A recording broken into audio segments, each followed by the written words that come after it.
Este vídeo, gravado em março de 2023, abre mais uma série aqui no canal.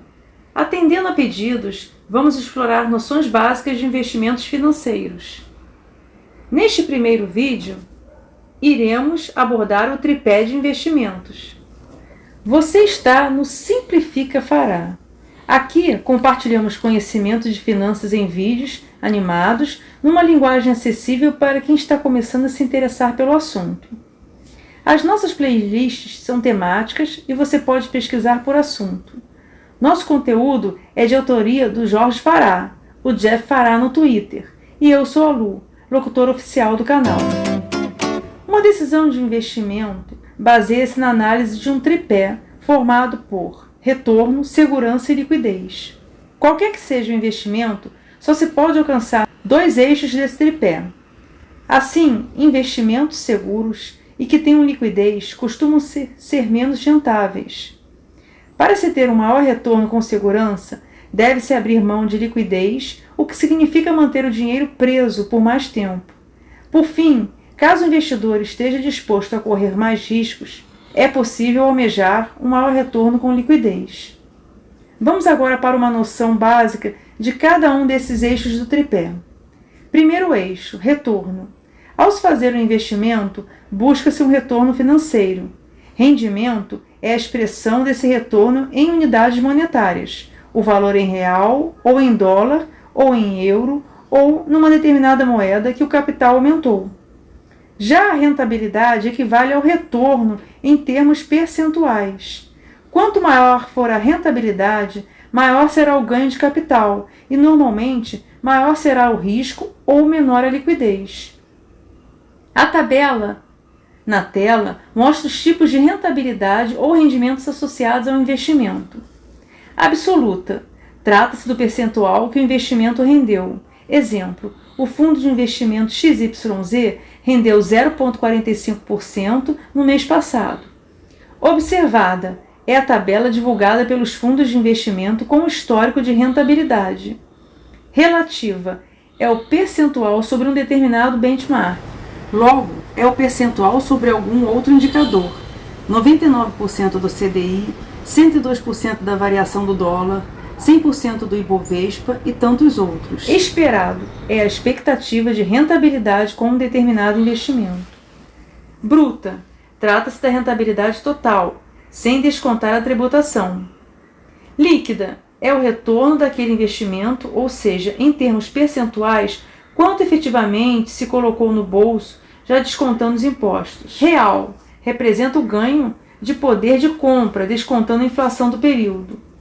Nominal trata-se do ganho sem descontar a inflação. Segundo eixo, segurança ou risco. Por serem voltadas para o futuro, as decisões de investimento não são tomadas em ambiente de total certeza em relação aos possíveis resultados. Assim, ao fazer o investimento, temos somente uma expectativa de resultado, a rentabilidade esperada. Somente podemos auferir a rentabilidade obtida no momento do resgate. Risco está relacionado ao nível de incerteza associado a determinada decisão e diretamente associado às probabilidades de ocorrência de determinado resultado em relação a um valor médio esperado. Na maioria das vezes, é representado pela medida estatística de desvio padrão ou pela variância. A volatilidade é outra medida associada aos riscos. Aqui, numa explicação simplificada e introdutória, basta entender que uma decisão de investimento envolverá sempre um grau de incerteza e, portanto, sempre haverá algum grau de risco envolvido, até nos chamados investimentos seguros, que por isso preferimos chamar de conservadores. Não existe investimento sem risco. Os principais riscos envolvidos numa decisão de investimento financeiro são: risco de crédito. É a possibilidade de inadimplência do credor, representando perda financeira. Agências de rating, como Standard & Poor's, Moody's & Fitch, são especializadas na classificação de riscos de crédito, dando graus para a probabilidade de inadimplência de empresas ou governos. Quanto pior for o rating, mais elevada será a taxa de juros exigida pelos investidores. Segundo, mercado. é o potencial oscilação dos valores de um ativo durante um período de tempo. O nome técnico dessa oscilação de preço é volatilidade.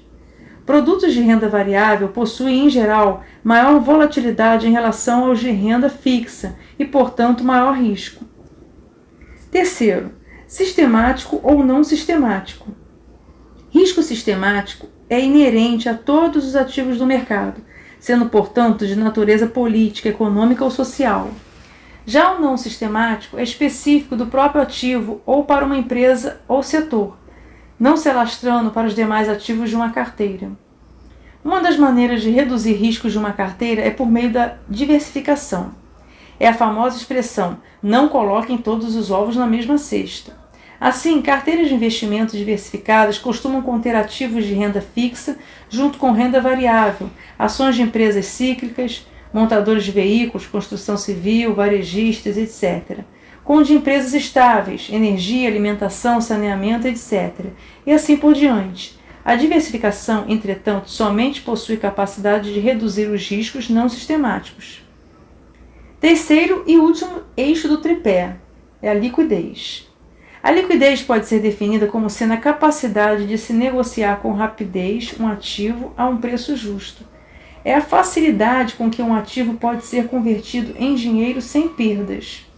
Portanto, não deixa de ser um tipo de risco. Porém, por sua elevada importância para uma decisão de investimentos, aparece de forma destacada no tripé. Se o investimento não tem rentabilidade por 30 dias, por exemplo, dizemos que não tem liquidez nesse período. Se precisamos baixar o preço de um bem para conseguir vendê-lo rapidamente, significa que tem baixa liquidez. Risco versus retorno. Entendido os eixos do tripé de investimentos, vamos a uma observação até um tanto óbvia. Os investidores só estarão dispostos a correr maior risco caso o retorno esperado seja maior.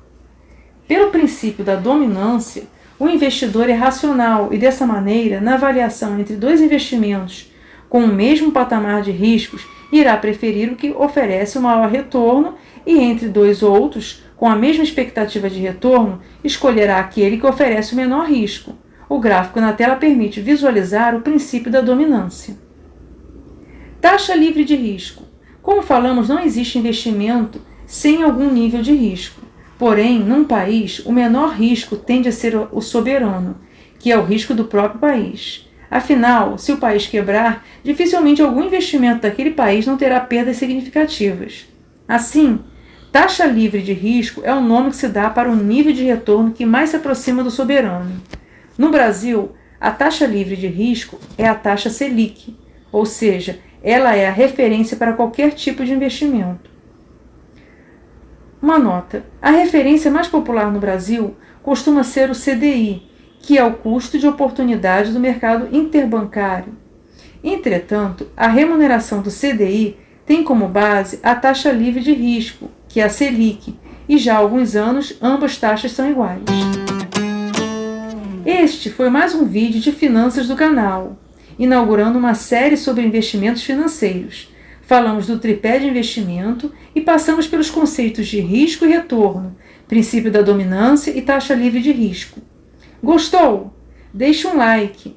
Achou a metodologia interessante? Assista outros vídeos aqui do canal e compartilhe nosso conteúdo em suas redes sociais. Ajude-nos divulgando para seus contatos. Ficou com alguma dúvida? Ou quer fazer alguma observação, reclamação ou elogio? Use os comentários e volte para ver nossa resposta. Simplifica fará conhecimento gratuito de finanças pública e privada em vídeos animados. Uau!